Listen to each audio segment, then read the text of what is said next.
France کی بحریہ نے بحر روم میں روس پر عائد پابندیوں کی مبینہ خلاف ورزی کے شبے میں ایک آئل ٹینکر کو روکنے کے بعد اس کے کپتان کو حراست میں لے لیا۔ ٹینکر کے 58 سالہ بھارتی کپتان کو اتوار کے روز تفتیش کے لیے عدالتی حکام کے حوالے کر دیا گیا۔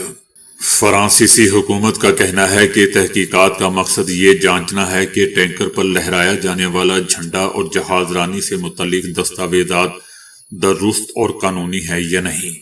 جہاز کا تمام عملہ جو تمام بھارتی شہری ہیں تاحال ٹینکر پر ہی موجود ہیں۔ فرانسیسی حکومت کا کہنا ہے کہ شبہ ہے کہ یہ روسی شیڈو فلیٹ کا حصہ ہے جو یوکرین جنگ کے باعث روس پر لگائی گئی پابندیوں سے بچنے کے لیے استعمال کی جا رہی ہے۔ یاد رہے دوستو کہ یورپی ممالک کا کہنا ہے کہ روس پابندیوں سے بچنے کے لیے 400 سے زائد جہازوں پر مشتمل ایک خفیہ فلیٹ استعمال کر رہا ہے۔ فرانس اور دیگر ممالک نے اس نیٹ ورک کے خلاف سخت کارروائیوں کا اعلان کر رکھا ہے۔ انڈیا کے وزیر اعظم نریندر مودی نے کہا ہے کہ جس طرح ہم سالگرہ مناتے ہیں اور ایک دوسرے کو مبارکباد دیتے ہیں، ویسے ہی جب کوئی نوجوان پہلی بار ووٹر بنے تو اسے پورے محلے، گاؤں یا شہر کو مل کر اسے مبارکباد دینا چاہیے اور مٹھائیاں بانٹنی چاہیے۔ اس سے ووٹنگ کے بارے میں بیداری بڑھے گی اور اس احساس کو تقویت ملے گی کہ ووٹر بننا کتنا ضروری ہے۔ وزیر اعظم نریندر مودی کا مزید کہنا تھا کہ AI، space, nuclear energy, semi conductors, green hydrogen, bio technology, آپ جو بھی نام لیجئے، آپ کو اس شعبے میں کام کرنے والا ایک بھارتی سٹارٹ اپ ملے گا۔ چاہے دوستو عوام بھوکے ہی کیوں نہ مریں، البتہ سٹارٹ اپ ضرور ملے گا۔ نریندر مودی کا کہنا تھا کہ 10 سال پہلے جنوری 2016 میں ہم نے ایک بڑے سفر کا آغاز کیا تھا۔ تب ہم نے محسوس کیا کہ چاہے یہ چھوٹا ہی کیوں نہ ہو، یہ ملک اور نوجوان نسل کے مستقبل کے لیے بہت اہم ہے۔ آج بھارت دنیا کا تیسرا سب سے بڑا سٹارٹ اپ ایکو سسٹم بن چکا ہے۔ امریکہ نے کہا ہے کہ چائنا اب وینزویلا کے تیل تک نہیں پہنچ سکتا، لیکن چائنا اب بھی روس اور ایران سے تیل حاصل کر رہا ہے۔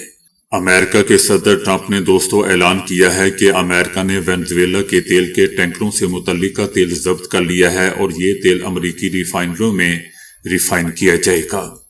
صدر ٹرمپ نے نیو یارک پوسٹ کے ساتھ ایک انٹرویو میں اس بات پر زور دیا کہ امریکہ ان شپمنٹس پر مکمل کنٹرول رکھتا ہے تاکہ واضح ہو کہ ان کے پاس کوئی تیل نہیں ہے۔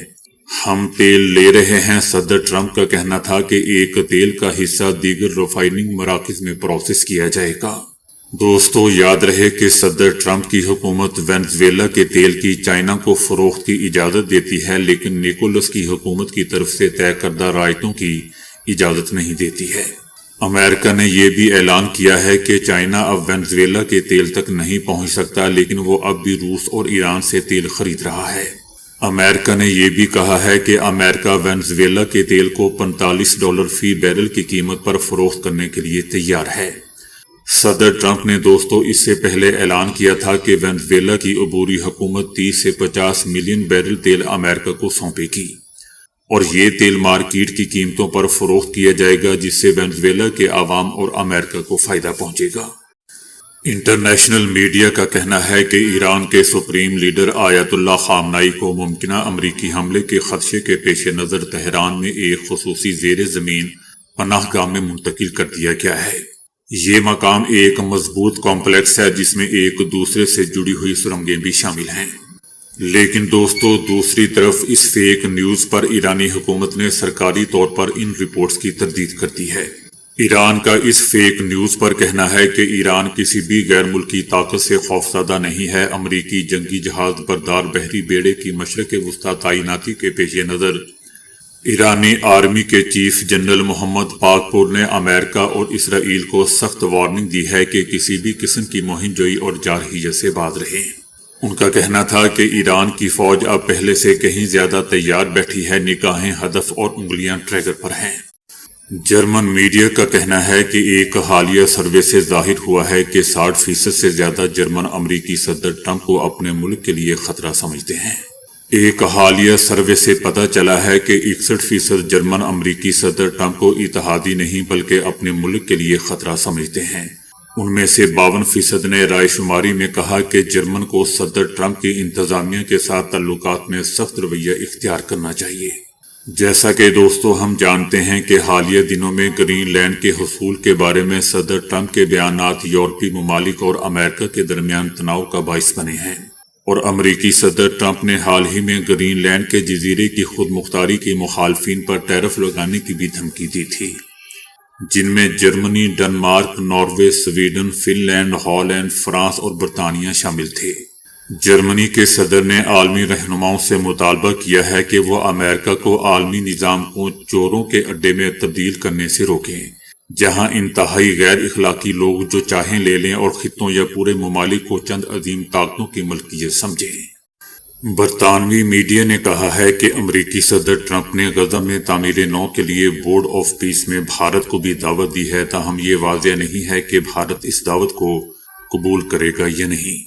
یاد رہے دوستو کہ غزہ بورڈ آف پیس کا مقصد اسرائیل اور حماس کے درمیان جنگ بندی قائم کرنا ہے اور عبوری حکومت کی نگرانی بھی کرنا ہے۔ اب تک بورڈ آف پیس میں تقریباً 60 کے قریب ممالک نے دستخط کر دیے ہیں۔ برطانوی میڈیا کا کہنا ہے کہ بھارت کے غزہ پیس بورڈ میں شامل ہونے یا نہ ہونے کے فیصلے سے مغربی ایشیا میں استحکام اور امریکی تعلقات متاثر ہو سکتے ہیں۔ بھارتی قیادت کو خدشہ ہے کہ کل کو ٹرمپ مسئلہ کشمیر کو بھی بورڈ میں لا سکتا ہے، کیونکہ دوستو یاد رہے کہ صدر ٹرمپ نے اپنے خطاب میں کہا تھا کہ یہ صرف امریکہ کے لیے نہیں بلکہ پوری دنیا کے لیے ہے۔ میرا خیال ہے کہ ہم اسے دوسری جگہوں پر بھی پھیلا سکتے ہیں، ایسا ٹرمپ کا کہنا تھا۔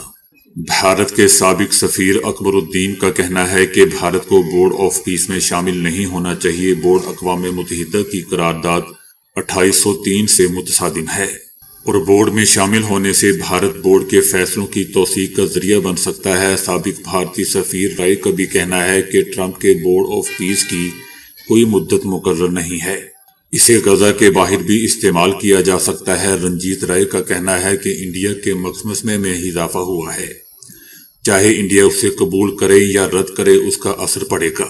ان کا کہنا تھا کہ میرے خیال میں بورڈ آف پیس میں شامل ہونے کے خطرات زیادہ ہیں۔ پہلی بات تو یہ کہ صدر ٹرمپ اس کے چیئرمین ہیں اور ان کے لین دین پر مبنی رویے سے انصاف کی توقع نہیں رکھی جا سکتی، اور دوسری طرف اگر انڈیا اس میں شامل نہیں ہوتا تو بھی اس کا اثر پڑے گا، کیونکہ اس فیصلے سے مغربی ایشیا متاثر ہوگا۔ خارجہ امور کے ماہر اور تجزیہ کار سبرامنیم کا کہنا ہے کہ اگر انڈیا اس میں شامل ہوتا ہے تو بہت سے خطرات ہیں، کیونکہ بورڈ آف پیس کے ارد گرد بہت سے سوالات ہیں۔ انڈیا جلد بازی میں اس میں شامل نہیں ہو سکتا۔ کچھ لوگوں نے صدر ٹرمپ کی دعوت کو اپنے ملک کی اہمیت کے اعتراف سے تعبیر کیا ہے، اور دوسرے امریکی رد عمل کے خوف سے بھی اس میں شامل ہو جائیں گے۔ بھارتی میگزین دا ہندو بھی دوستو لکھتا ہے کہ بورڈ میں شامل ہونے کا پاکستان کا فیصلہ انڈیا کے لیے ایک انتباہی اشارہ ہے، خاص طور پر اگر صدر ٹرمپ نے تنازع کشمیر کو امن کے منصوبے میں شامل کرنے کا فیصلہ کیا تو بورڈ آف پیس اسے حل کرنے کی کوشش کرے گا۔ ہندو میگزین مزید لکھتا ہے کہ ایک بار بورڈ میں شامل ہونے کے بعد انڈیا کے لیے انٹرنیشنل پیس میکنگ فورس میں اپنے فوجیوں کی تعیناتی پر اعتراض کرنا بھی مشکل ہو جائے گا۔ نیو یارک ٹائمز بھی لکھتا ہے کہ صدر ٹرمپ نے اس ادارے کو ابتدا میں غزہ میں اسرائیل اور حماس کے درمیان امن معاہدے کی نگرانی کے لیے قائم کیا ہے، لیکن اب وہ اسے ایک ایسے ادارے میں تبدیل کرنے کی کوشش کر رہے ہیں جو اقوام متحدہ کا مقابلہ کر سکے۔ انڈین تجزیہ کاروں کا یہ بھی کہنا ہے کہ ایک تشویش یہ بھی ہے کہ بورڈ آف پیس صرف ایک قطبی دنیا کو مضبوط کرے گا، یعنی ایک ایسا نظام جس پر امریکہ کا غلبہ ہو۔ دوسری طرف انڈیا ایک دنیا کی وکالت کرتا ہے جہاں اس کا اپنا موقف ہے، بجائے اس کے کہ وہ امریکہ کی ایک دم بن کر رہ جائے۔